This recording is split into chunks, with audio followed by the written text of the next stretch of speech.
beauties, welcome back to my channel. This week I'm excited to bring you my second full face tutorial. This is a longer video because I'm going to go through everything I used to create this beautiful look you see here. I did an in-depth tutorial on how to contour and highlight, and also an in-depth tutorial on eyeshadow technique. Make sure to stay tuned so you can see how I created this glam. Enjoy. Alright guys, let's get started. I'm going to use one of my favorite foundations of all time, my Dior AirFlash in the shade 500. I'm going to apply that using my Marc Jacobs foundation brush. Start by shaking the foundation and then spraying it directly onto the brush, and then all you do is just buff it into the skin. The coverage of this foundation is super customizable, so it's really however you want to wear it. You can go super light or very full coverage. It's one of my favorite foundations because it lasts forever. It stays on all day, so it's great for events and gives you this beautiful glow.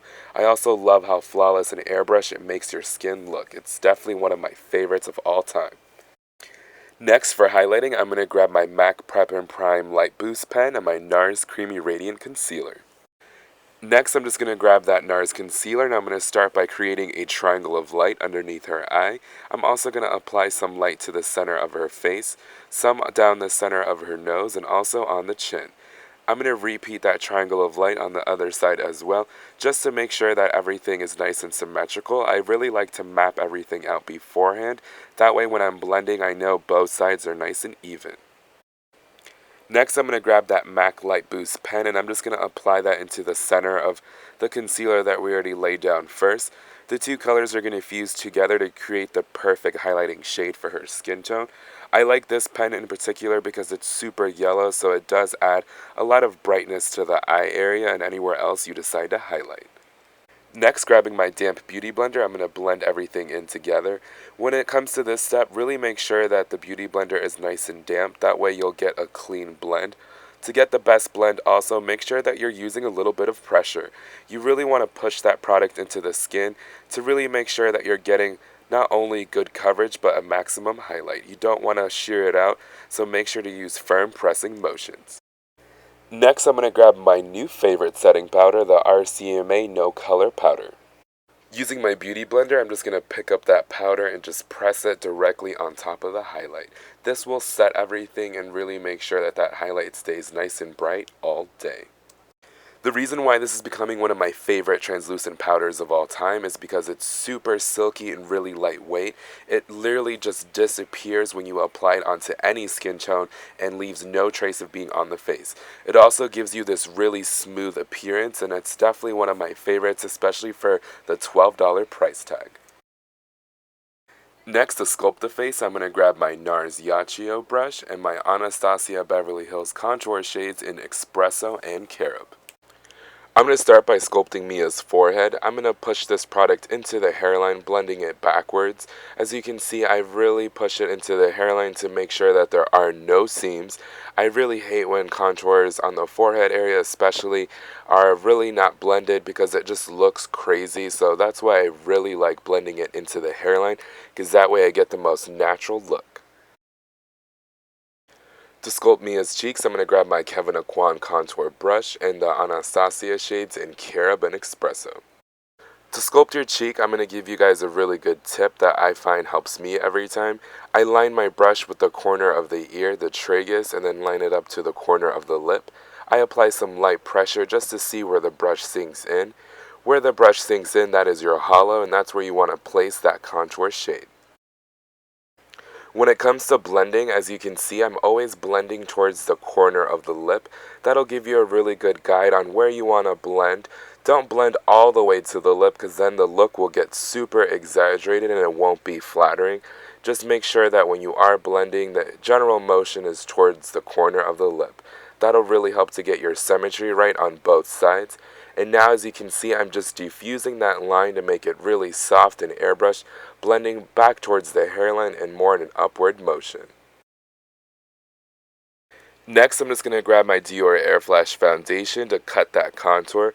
I like using foundation instead of baking because I don't like giving the skin an overly excessive amount of powder because it just creates so much texture. I like the skin to have a beautiful glow and also to look like skin. So that's why I like using a skin tone foundation to clean up that contour because it just gives you that nice sharp look without overdoing it. Next, to give the cheeks a little pop of color, I'm going to use my Hourglass blush brush and my NARS Orgasm. For that natural flush look, I'm just going to apply the most blush on the apples of the cheek and then just slowly blend it back onto the cheekbone. Alright guys, now that the face is complete, let's get started on the eyes. First things first, I'm going to start by prepping and priming Mia's lips. I'm going to use my YSL lip balm just to give a little pop of color on those lips and also to hydrate. This is one of my favorite lip balms of all time because it smells good and it feels even better. Next, I'm going to grab my Laura Mercier eyeshadow base in the shade Wheat. I'm just going to apply that all over the eyelid and then buff it in. This is one of my favorite products of all time because it creates a perfect canvas for a smoky eye because all the colors really pop. As you can see, it's tinted, so it creates a perfect canvas for you to work off of. It also finishes to a super soft powdered matte finish so everything blends like a dream. It also helps to color correct if you have any unevenness on the eyelid. Next, I'm going to grab my MAC 224 Fluffy Blender and my Makeup Forever eyeshadow in M664. This is going to be our first transition shade, so I'm just going to start from the end of her eye and work my way towards the tear duct area, just using short little motions to really buff that product into the crease. As you can see, I'm not being extremely precise with this. I'm just making sure that I lay down a nice wash of color because it's going to be our transition shade for all the rest of the shades we're going to use next. Next, I'm going to grab my Trish McEvoy Tapered Crease Brush and my Makeup Forever eyeshadow in M656. Since this eyeshadow brush is a little bit smaller and more precise, I'm going to focus that product more into her crease area, right underneath where I placed that orange eyeshadow previously. These two colors will fuse together to create a really nice soft transition shade. I'm going to slowly and gradually build this color up because it's always easier to apply more than to take away. Always remember that, guys. Don't go too crazy from the beginning, especially when you're doing a smoky eye. Next, I'm going to grab my MAC pencil brush and Anastasia's eyeshadow in Hot Chocolate.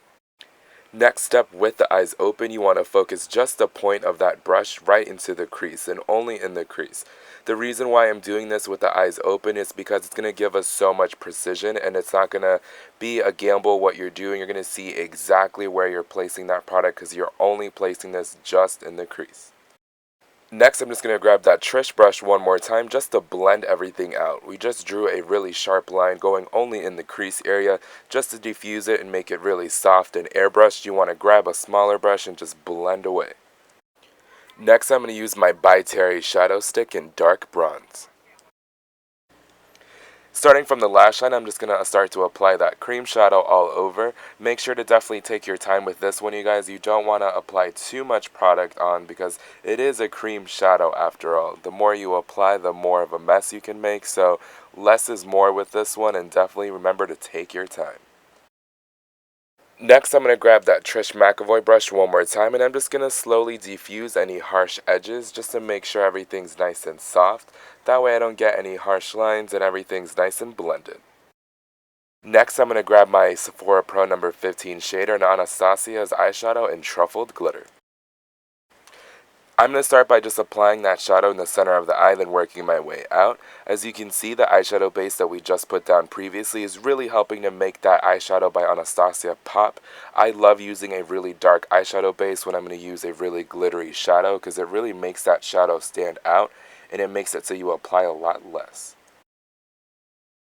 Next, to really make the eyes pop, I'm going to grab this Makeup Forever diamond powder and I'm going to wet that using my Smashbox primer water.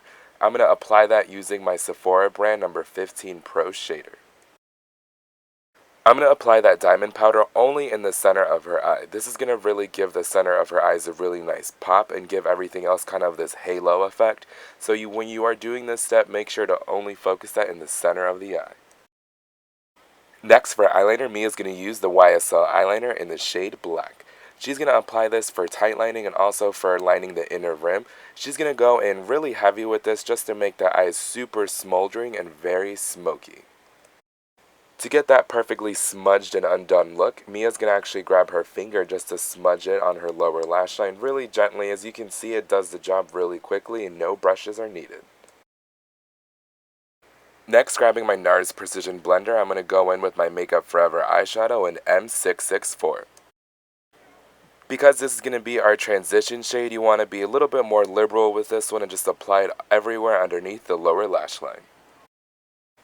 Next, I'm going to grab my MAC pencil brush and my Makeup Forever eyeshadow in M656. With just the point of the brush, you want to wiggle that eyeshadow in between the eyelashes just to get that sexy and sultry effect. You can apply as much or as little as you want. The more you apply, the smokier it gets. Next, I'm going to grab my Chanel Precision Smudger and my Urban Decay shadow in Blackout. Using just the tip of the brush, I'm going to wiggle that in between her eyelashes just to give it another sexy and sultry smoky effect. Next up for lashes today, I'm going to use my Lena lashes in the style Monroe. After about 30 seconds and the glue's nice and tacky, I'm just going to pop those bad boys on there. I'm not going to get too in-depth with the lashes. If you want a more in-depth tutorial on eyelashes, make sure to check out that video on my channel. For today's lipstick combo, I'm going to grab Kat Von D's Bow and Arrow, my YSL lip gloss in the shade 20, and my Urban Decay lip liner in 1993. Because Mia's eyes are so dramatic and smoky, I'm keeping the lip super nude and soft. I'm not going to overdraw her lip either, just keeping that lip liner nice and normal, then blending out the lip liner using Kat Von D's liquid lipstick just to make sure there are no harsh edges. Then I'm just going to seal the deal with some YSL lip gloss. This is going to add that final touch and make her lips look really nice and pouty and super nude. Last but not least, I'm just going to give Mia's skin a beautiful glow. First, I start by spraying her face with some setting spray. While her face is nice and dewy, I'm just going to pop the illuminator right on top. That's going to really help the illuminator to stick where you're placing it, but also it makes the glow a lot more intense. This is a tip that I actually learned from Mia, and it really works. Alright beauties, that's a wrap. Thanks so much for tuning in today. I hope that you guys really enjoyed this video and learned a lot. Definitely make sure to thumbs up this video if you loved it. Let me know what you think in the comment box below. You know I love hearing from you all. For all the products I used today, definitely check out that description box below. I'll catch you guys next week, same time, same place.